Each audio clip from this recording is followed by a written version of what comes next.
Shalom. Selamat sore Bapak Ibu. Selamat sore Bapak Ibu. Ya, nama saya Muhammad Subhan. Tadi kami sudah ibadah dari pagi tadi sampai saat ini. Saya mau memberikan kesaksian di mana anak saya Kairos namanya, bisa tampilin kali ya sambil bisa dilihat. Ya, Kairos artinya waktu Tuhan. Jadi saya mau memberikan kesaksian ini karena anak kami kena kanker leukemia tipe ALL. Jadi dokter memvonis anak kami terkena kanker ini dan kami sudah melayani 3 orang kanker, 3-3-nya meninggal. Terus tiba-tiba anak kami kena kanker leukemia. Saya punya istri hanya 1, nama memang Muhammad Subhan, tapi saya pengikut Yesus yang mati di kayu salib dan bangkit dan memberikan amanat agung. Itu saya Bapak Ibu. Keluarga masih di seberang, tapi sudah percaya Yesus ibu saya. Itu istri saya yang cantik tadi. Ini 2 anak saya, yang 1 yang botak itu namanya Kairos, yang kedua namanya Noah Jacob Subhan. Nah ini bisa lanjutin ini. Ini mukanya anak saya sebelum terkena kanker dan setelah kena kanker. Waktu kondisi ini terjadi, saya disuruh Tuhan untuk melihat muka anak saya. Saya bilang, ada apa di dalam muka anak saya? Terang-terang di situ nggak enak lihatnya dalam kondisi seperti ini. Tuhan bilang gini, lihat lagi. Saya perhatiin, sebelum ini berwarna, sesudah kena kanker itu tidak berwarna. Berarti karakternya Tuhan itu suka akan warna. Kalau nggak suka warna berarti ego keluar. Kalau ada di negeri ini pengen satu warna, berarti egonya yang mau keluar. Next, di rumah sakit di Jakarta, Medistra, saya jatuh di sini waktu saya gendong anak saya, Kairos. Dia bilang, papa kuat ya. Bapak Ibu, saya bilang iya, papa kuat. Di sini enggak Bapak Ibu. Di sini mau hancur. Anak sakit saja itu rasanya nggak enak, ya. Apalagi divonis kanker leukemia tipe ALL. Saya tanya dokter, dok, anak saya bisa sembuh nggak? Dokter jawabnya apa? Dokter bilangnya kami usahakan. Saya bilang Anda tidak menjawab pertanyaan saya. Anak saya bisa sembuh apa enggak? Ada kanker survive, dia bilang gitu. Ada kanker yang sembuh. Saya bilang Anda juga tidak menjawab pertanyaan saya. Pertanyaan saya, apakah anak saya masuk di dalam kategori itu atau tidak? Dia nggak bisa jawab Bapak Ibu. Kami bawa anak saya, bisa liatin ini kondisinya. Buka Alkitab nggak bisa baca Bu, Bapak Ibu. Pada saat itu momennya membuat otak saya nggak bisa nurutin untuk baca. Tapi ada di sini batin suruh bilang gini, kamu mau nyanyi nggak Subhan buat saya? Saya bilang dalam kondisi seperti ini Tuhan, saya harus bernyanyi buat Tuhan. Dan suara itu kencang sekali Bapak Ibu. Lagu ini yang keluar, biarlah manis kau dengar Tuhan, manis kau dengar Tuhan. Manis Bapak Ibu? Tidak manis. Proses kayak begini. Di samping anak saya itu ada orang India. Itu pembatasnya horden itu. Itu meninggal. Hemoglobinnya sama 3,2. Kairos bisa turun kencing, dianya enggak. Meninggal Bapak Ibu anak itu. Depan kami.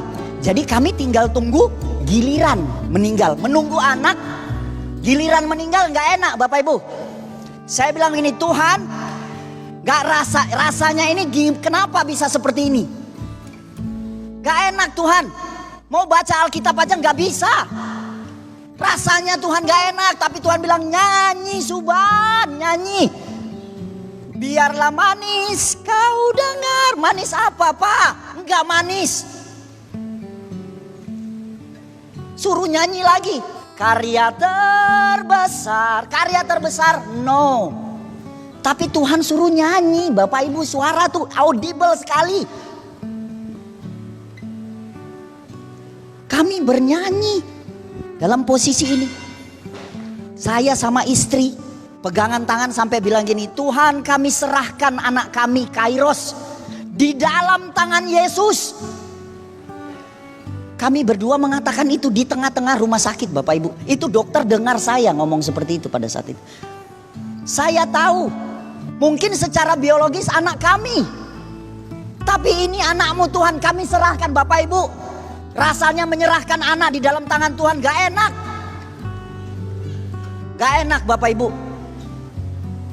Tapi Tuhan suruh nyanyi.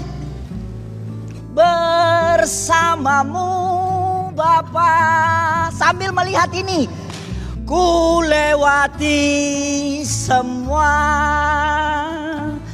perkenananmu yang teguhkan hatiku. Engkau yang bertindak, memberi pertolongan, anugerahmu besar melimpah bagiku. Gak enak Bapak Ibu. Bisa lanjut. Perutnya bengkak seperti ini. Dan dia teriak bilang, Papa sakit. Dan kami harus bilang, Kairos kuat nak. Kairos kuat nak. Sakit, kami tidak boleh nangis di depan anak kami. Karena dokter bilang hemoglobinnya akan turun. Next. Dia tiba-tiba kurus, tiba-tiba gendut. Matanya ke dalam, cekung sampai orang kayak busung lapar. Terus tiba-tiba perutnya ke dalam. Gak enak Bapak Ibu. Next, rambutnya botak. Kemoterapi yang membuat sel yang bagus dalam diri anak saya itu hancur juga.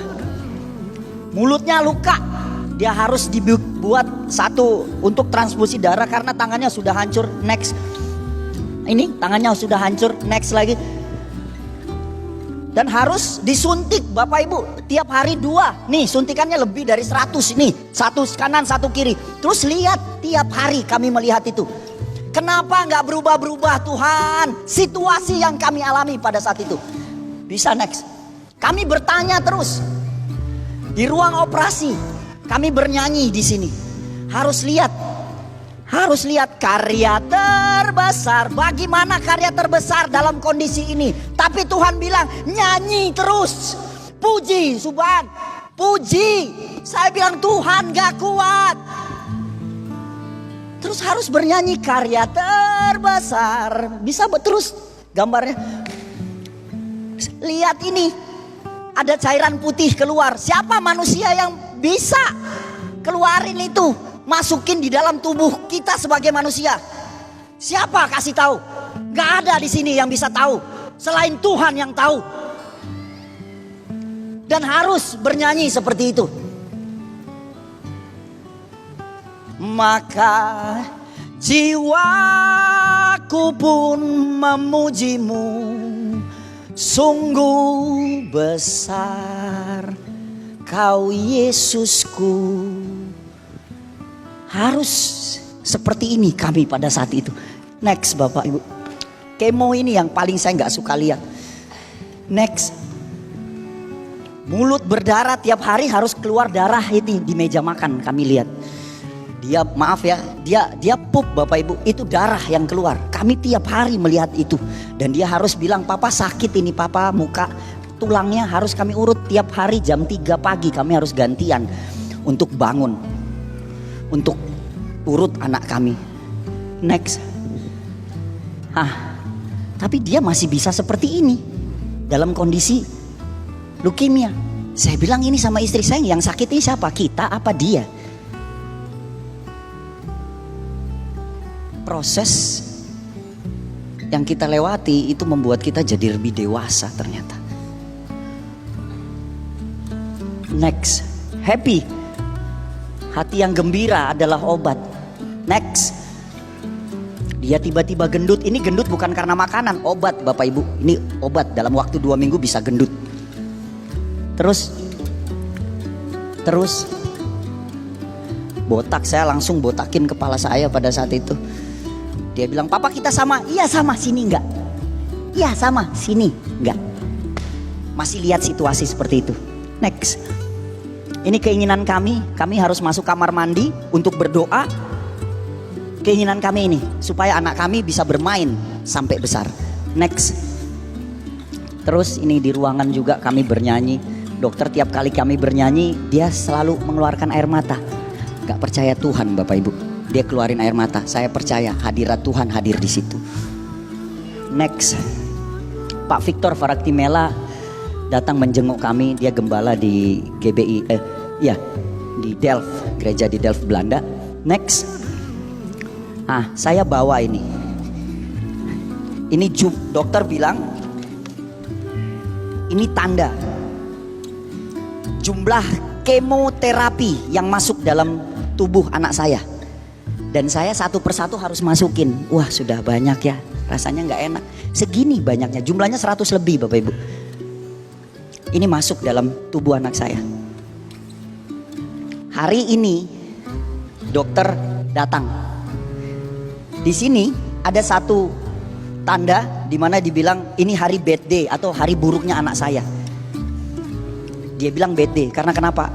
Di hari itu Kairos bilang gini, papa, nei papa, nei. Nei artinya tidak dalam bahasa Belanda. Dia bilang nei papa, nei. Kairos sudah sembuh. Siapa yang ajarin anak itu bilang kalimat sembuh dalam kondisi seperti itu? Dia bilang gitu, papa Kairos sudah sembuh. And dokter bilang itu bad day-nya dia. No, saya bilang itu dia ketemu Yesus di situ. Pada momen itu Bapak Ibu, saya foto itu.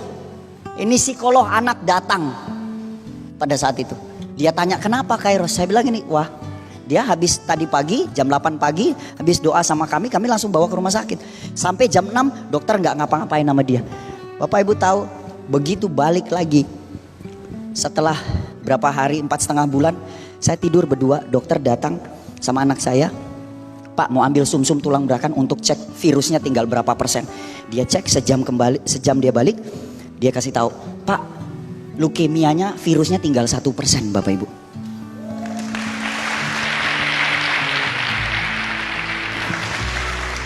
Sayanya nggak percaya. Saya telepon istri, saya bilang gini, sayang tinggal 1%. Istri saya bilang, kenapa kamu gak yakin? Apa yang gak mungkin buat Yesus? Saya bilang, kita 3 orang meninggal depan kita sayang. Bisa ya? Cancer survive. Dokter bilang kan 2 tahun sampai 3 tahun. Nah itu kan rencana dokter, bukan rencana Tuhan. Nah saya, boleh gak cek lagi? Dokter datang baru ngomong nih. Dokter datang, istri bilang, ngomong langsung sama dokternya. Saya belum ngomong, dokternya langsung bilang gini, Pak boleh gak kami cek? Hehehe, kamu aja gak percaya apalagi saya. Dia cek 2 kali Bapak Ibu. Dia balik lagi dia bilang, Pak bukan tinggal 1%, 0% Bapak Ibu.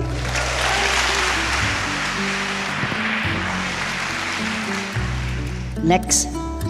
Nah, ini dia sudah sembuh. Dia sembuh Bapak Ibu. Dia sembuh. Ada videonya Bapak yang mukjizat. Habis yang mukjizat ada yang paling baru yang cuma 5 detik itu. Yang mukjizat dulu. Yang mukjizat. Kami banyak belajar dari proses ini.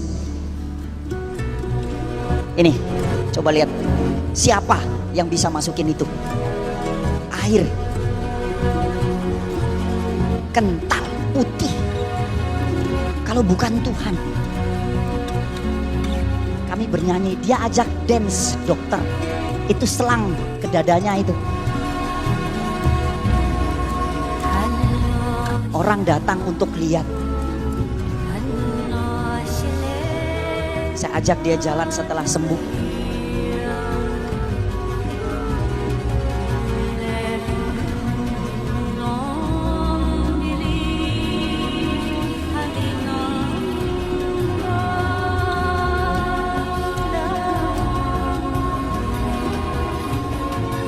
Rambutnya sudah tumbuh Bapak Ibu. Dia ajak orang-orang di gereja untuk dance. Dia tahu, dia ambil flag atau bendera. Dia tahu siapa. Itu api yang menyembuhkan dia yang berasal dari Yesus. Dia ambil itu. Ini portokat yang di badannya dicabut sama dokter. Untuk apa? Dokter bilang ini, dia sudah sembuh. Jadi tidak ada alat lagi di dalam tubuhnya dia. Ada video terakhir yang paling baru. Ini dia, baru 2 hari yang lalu. Dia sudah masuk sekolah. Ini dia, di Belanda, yang pakai baju batik. 4,5 bulan dia nggak ketemu teman-teman. Itu Kairos. Dan dia sudah ketemu teman-temannya. Pesan yang Tuhan mau kasih, apa yang berharga di mata manusia, siapapun dia, itu yang Tuhan mau ambil. Karena Tuhan mau kasih tahu, Yesuslah yang paling berharga di dalam hidup manusia. Kenapa tidak berubah situasi kami pada saat kami mengalami? Karena Tuhan mau rubah sikap hati manusia terlebih dulu, baru situasimu berubah. God doesn't change your situation, but God, He is trying to change your heart first, and then your situation become different. Yesus memberkati.